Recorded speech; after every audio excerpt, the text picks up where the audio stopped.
Little girl had only days left to live. But what her German shepherd did made even the doctors cry.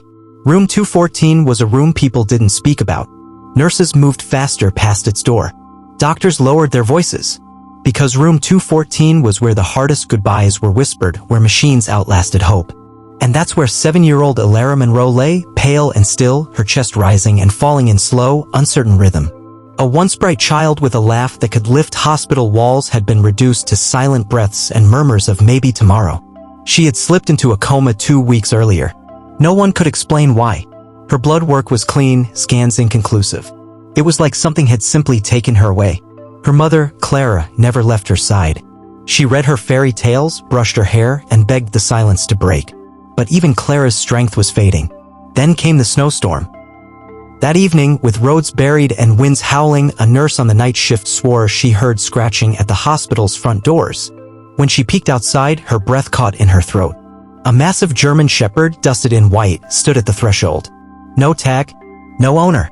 Just eyes that seemed too ancient to be real. Security tried to shoo him away, but he growled, not violently but with warning. Then, with a strange, purposeful calm, he pushed through the doors and walked straight to room 214. Clara gasped as the door creaked open. She turned to yell, but the moment her eyes met the dog's, she froze. Elara's dreams, she whispered. That's him. For weeks before the coma, Elara had spoken of a dog with eyes like winter and a voice like wind who visited her in her sleep. She called him Shade. And now he was here. Without hesitation, the dog leapt onto the hospital bed and curled up beside Elara, resting his head on her chest. Machines beeped. Nurses panicked. Doctors ordered him removed. But Elara's heart monitor, which had been faint and uneven, suddenly stabilized. Then, the impossible happened. Elara's lips moved. Barely a breath, but clear. Shade. Clara fell to her knees. Doctors rushed in, but they couldn't explain it. Over the next 2 days, Elara stirred more. Her eyelids fluttered. Her fingers twitched. And Shade, this mysterious, silent guardian, never left her side. He didn't eat, didn't bark. He just watched, waiting. By the 4th day, Elara opened her eyes. Mom, she said, her voice hoarse. I saw him. In the dark. He found me. Clara choked on her sobs. Who, baby? Elara smiled weakly. Shade. He was there when the dark came. He said he knew me before. The doctors called it an unexplainable neurological recovery. But the nurses whispered it was something else. On the 5th day, Elara sat up. Shade stood and walked to the window. Then he was gone.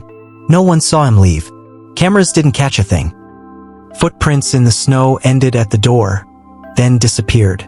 Clara tried to find him for weeks. Shelters, ads, everything. But there was no record of such a dog. One night, weeks later, Elara whispered as her mom tucked her in. Mom, do you think he was a dog? Clara paused, then smiled through tears. No, baby. I think he was something more. They never saw Shade again. But from that day on, room 214 was different. Flowers stayed alive longer. Nurses said it felt warmer.